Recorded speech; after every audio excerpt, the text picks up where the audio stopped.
The Seattle Seahawks are to snap a 3-game losing streak. They're going to have to play their best complete game of the season against the San Francisco 49ers on Sunday at Levi Stadium. Let's go to the video.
Overall, if you look at the way we played, just the effort we played with, I thought the intent that we broke the huddle with, I thought just the way that the receivers ran and caught the ball, the protection, anytime you're scoring a lot of points, that's something you want to build on. So, for us, we know that each game is going to be different.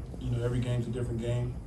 You get a new set of downs, and we got to focus on executing one play at a time. And, we can build on it, but we can't allow that to, let us get complacent, right? We got to go out there and we got to earn a difference. To not, really give up any sacks with the amount of, pressure they were getting with their, Micah Parsons and Lawrence and all those guys, just to be able to get the ball out speaks volumes to the play calling, to the receivers, obviously to the O-line protecting, and to us executing overall. With them, there's first rounders across the board. They got really stout guys on the interior. They got great edge rushers. Their front seven, I think, is one of the best in the league. You talk about their linebacking core. You talk about just the way that they fly and make plays all around the ball. They're a great team, great defense, and what we can expect is for them to be who they are. But we're another great offense, and I feel like we got an opportunity to really just prove ourselves, to showcase what we knew all along about ourselves. And this is a great test for us. They're a great team, and we look forward to the opportunity. Right on the sideline when he ran down Buda Baker. So, I'm used to seeing him doing just crazy things. Man, he's a special guy, special player, one of a kind. I don't think there's many guys that big that can run that fast. So I'm happy he's on my team, and we get a chance to work together because he's that good. Yeah, it was more tough to be out that long, I would say, as opposed to the toughness of actually being on the field. I felt good, for the plays I was out there. I felt pretty good. I don't know how much I'm at liberty to talk about what I'm going to do in the off season. Okay. So rest assured, I'll probably be, or not probably, I will be getting on top of it. Just I'm not going to go into detail about it. You got a guy in Jason Peters, who's 41 years old and still competing with guys who are like my age, you know what I mean, and still showing up and doing well. And Stone came in and balled out, Jake balled out, Anthony Bradford's growing as a player. So I don't know if there was like a super massive drop off necessarily. I think guys had the right attitude about it and came in and put their best foot forward. They obviously have an outstanding defense. They're coached very, very well. got a lot of, I mean, they got a few All-Pros on that side. So I mean, you know, it's going to be a battle every single game. So you just got to be ready for that. Football, we got to create negative plays. We got to eliminate the explosive, and we got to take the middle of the field away. Everybody's got to play their part. And last time they did kind of jump out a little fast, but you know we got to put an all-around game together as a whole team, as a whole unit. Underdog right now. You know we need these wins. We need these wins, and we need them bad. But I don't think nobody's panicking right now.